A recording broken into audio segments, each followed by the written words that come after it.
Okay, so Materiom is an open biomaterials development platform. It's a set of web infrastructure that we're very much in the making of. And what I'll present to you today is a little bit of the background, the context, the motivation for Materiom, and then currently where we're at in terms of the development of our platform 2.0. I'll show you the platform 1.0, but the 2.0 is going to be launched this next year. And then some of the projects that we're also doing that relate not only to the kind of overall web infrastructure, but also to this project. So inspiration really is understanding the fact that, you know, for billions of years, there's been vast quantities of materials produced in nature and continues to be produced in the biosphere. And our aim is really to look at the same ingredients, the same compositions, the same types of chemistry, and mimic that for developing new recipes for materials that can substitute for petrochemical plastics and composites. And so what Materiom is trying to do is very nature inspired, and the aim there is to provide a collective resource of material recipes, properties that can be used for entrepreneurs, companies, new scientists and makers to be able to offer new material alternatives for the market. And a general background in terms of the context of biopolymers and working with biomass rather than petroleum is to really look at the abundance that is actually on offer, so to speak, in the biosphere. Here's a graph that shows the relative abundances of different biopolymers that are produced annually in the biosphere. So chitin is around 100 billion tons, hemicellulose around 70, lignin, I think around 50. And then annual plastics production, by contrast, is around 300 and I think 86 million tons production annually, which is dwarfed by the biopolymers that are produced in nature. And even plastics production since 1950 is also dwarfed. That's around 8 billion tons by contrast to the other natural biopolymers. And just to give you a sense of scale, I mean, the amount of chitin that's produced yearly is the amount that could feed or supply around 300 years of our current plastics production. So we like to kind of take that as a starting point and think, you know, if we can develop a set of materials that uses the same biopolymers, that uses the same types of natural chemistry, we can produce materials in abundance for the human economy. And those, like other animals in nature, those can go back to feed metabolic cycles within ecosystems. And I put this here as well, and I put cellulose on this scale because everything else becomes quite difficult to even see. Cellulose is around 2 teratons produced in the biosphere annually. And so this is the kind of palette of material building blocks that we aim to utilize and develop materials from. We also are doing analysis with respect to the distribution. So this is, you know, where you can see that there's a large volumes, but unlike petroleum, which is very concentrated as a material resource, biomass is highly distributed amongst, obviously, say agricultural byproducts, waste products, etc. And you can look at bioplastics and biomaterials from more concentrated sources, but then you get into territory that's quite difficult. For instance, relying on cropland for monocropped corn, for instance, for developing bioplastics, which is, you know, today's PLA supply, for instance. And so what we're trying to do at Materiom is understand and unlock the potential to use more secondary sources of biomass, meaning waste, residuals, byproducts, in addition to materials that don't compete for arable land for food. For instance, seaweed that has the potential to sequester 20 times more carbon than forests. And so that is the kind of mix of material feedstock that we're looking at focusing on. And that comes with a whole host of challenges, specifically a systemic one, where today's materials, you know, come from supply chains that are globalized in nature and very concentrated in terms of their sourcing and their distribution. And if we're going to move to a more bio-based economy for specific sectors of the material landscape, we need to invent more regional and localized supply chains that support that. And that's not only to avoid as I said, like competition for arable land for food or land use change emissions that come along with that. But it's also to be able to make sure that any resources that are utilized, for instance, seaweed in any given location, is not over extracted and to the detriment of those ecosystems and the kind of nutrient flows that are inherent, even say for agricultural byproducts. We need to make sure that those nutrients are cycled back into the system as a productive input.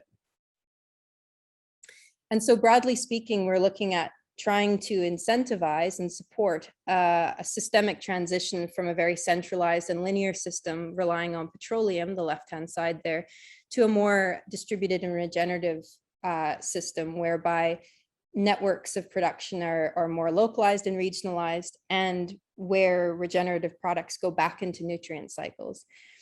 And we see the goal of Materiom as a data commons that supports that innovation. And so that's why the open source nature of what we're doing is so important, because we need to lower barriers to entry everywhere in order to support more local and regional market entry.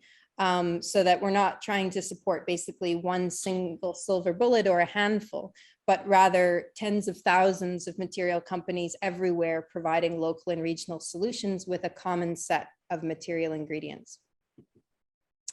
And you can see the beginnings of this market shift happening. There's a lot of startups that are starting to gain traction in the market, as well as more that entrepreneurs who are trying to follow suit.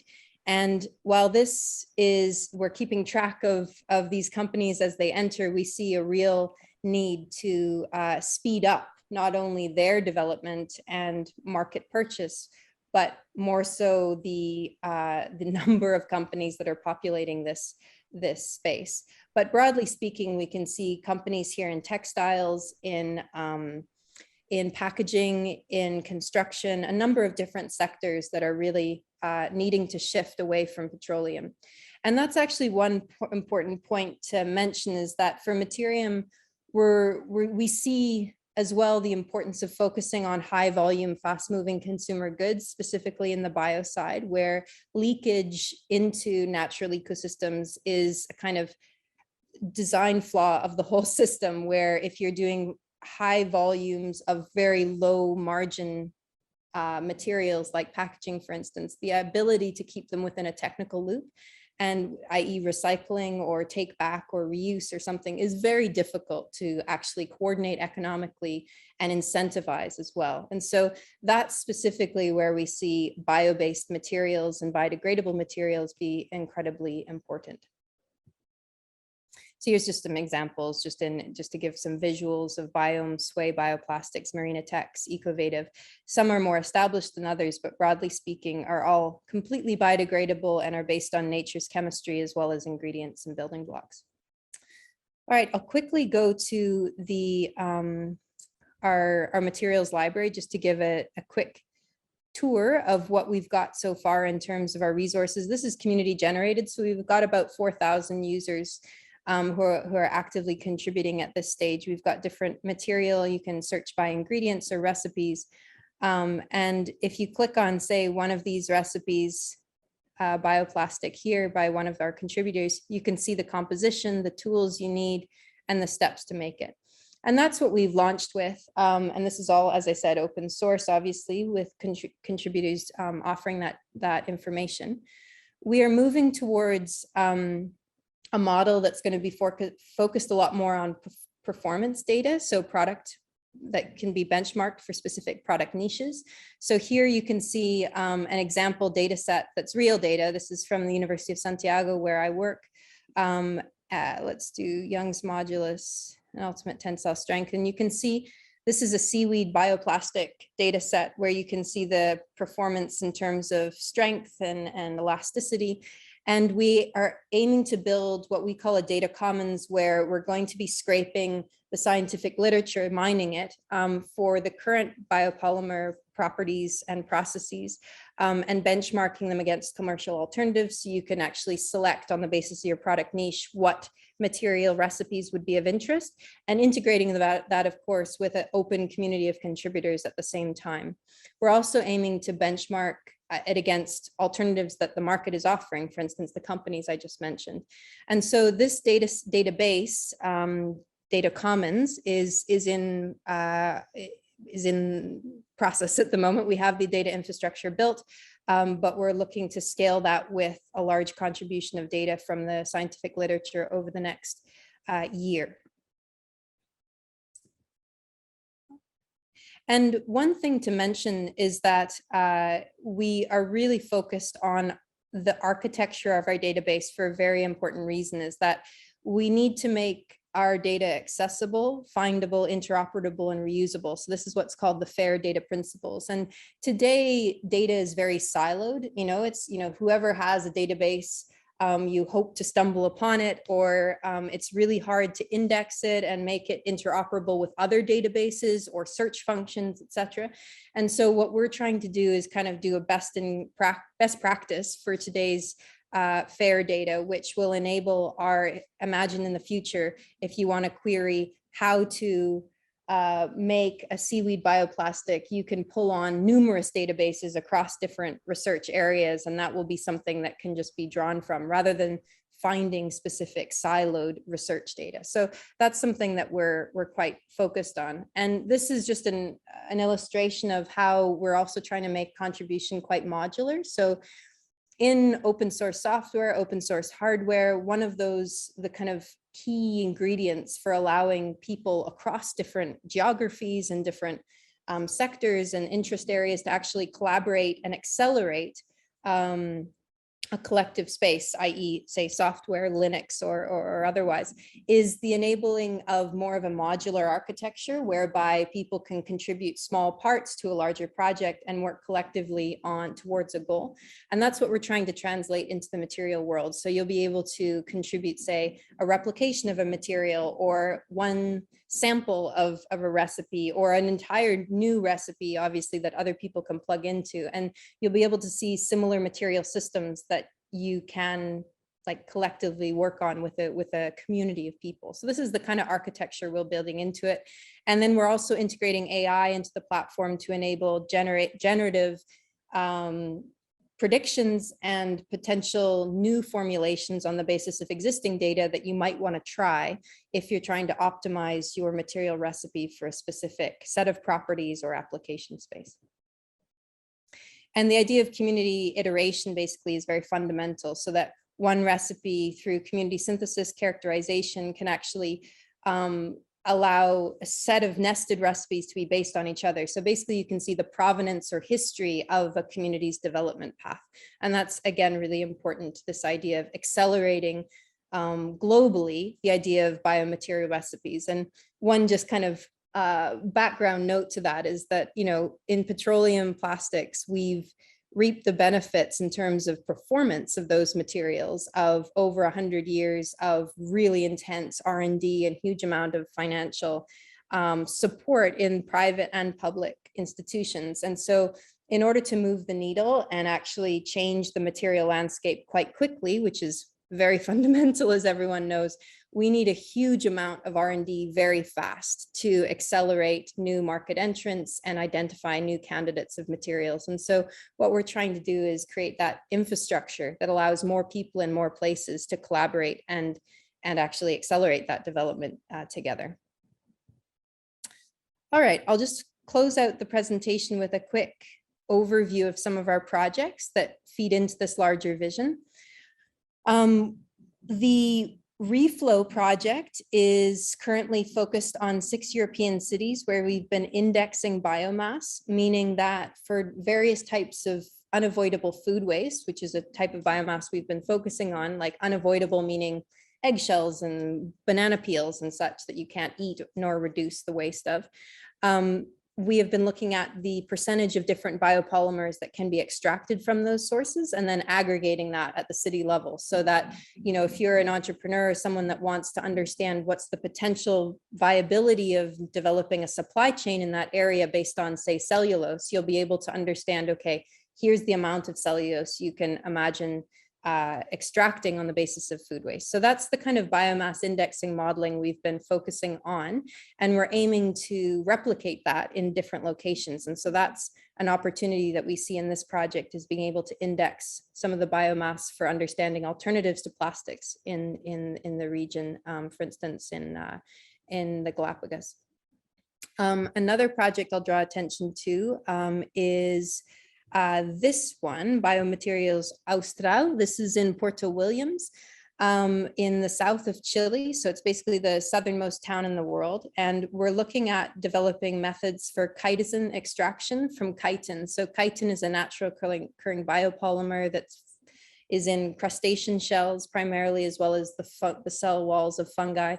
And we're looking at a low cost, accessible way of extracting that as a biopolymer. And again, that's the kind of methodology we're looking at replicating in this project for shellfish waste that's abundant, and developing really amazing materials and plastics that can, substitute for petrochemical plastics.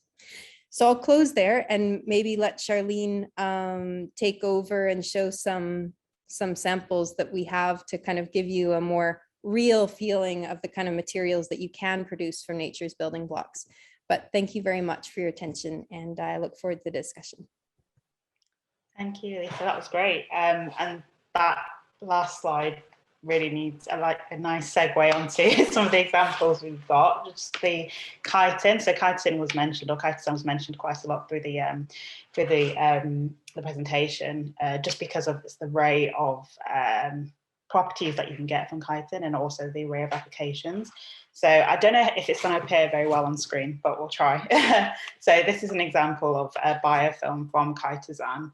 And obviously the concentrations of the components within this particular sample can vary depending on your application. So this is kind of a flexible biofilm due to the concentrations of the composition of the material system, but you can also adapt that depending on your required functionality to get something quite sturdy, quite hard, quite brittle. So Alysia talked about a project that we will be developing with the Galapagos in collaboration with GCT, and hopefully we'll have more of a sturdier, kind of more robust sample that can maybe make sort of drinkable cups, for example. So this is the kind of concentration we would use. And the reason why we're choosing these particular material systems is because they're quite simple components, quite simple routes, quite simple mechanical, methodological routes to the end product. So hopefully we can work with communities and the artisans and the businesses there in order to create these amazing prototypes using existing technologies that they have already in the island. So if it's quite robust material, they're quite strong, they're quite really good properties, really good chemical, physical, mechanical properties, and an array of applications. So thanks, Charlene. Yeah, that's great. I also wanted to mention that we also have a project that's really relevant to this one, which is in the middle zone of the south of Chile in Los Lagos region. We're working with seaweed farmers, specifically a cooperative that's actually been harvesting and creating their own agar, which is derived from red seaweed, that can be farmed sustainably, which is its own research question there, and looking at developing bioplastics, where at the moment agar is exported as a quite low value product in terms of the value that's retained in Chile. And so a lot of our kind of local and regional focus is also adding value at the base of the supply chain and creating new markets that can supply more regional products. And the aim there is to help socioeconomic development in addition to environmental benefits. So that's hopefully the DNA that we'd like to bring to this project as well, in terms of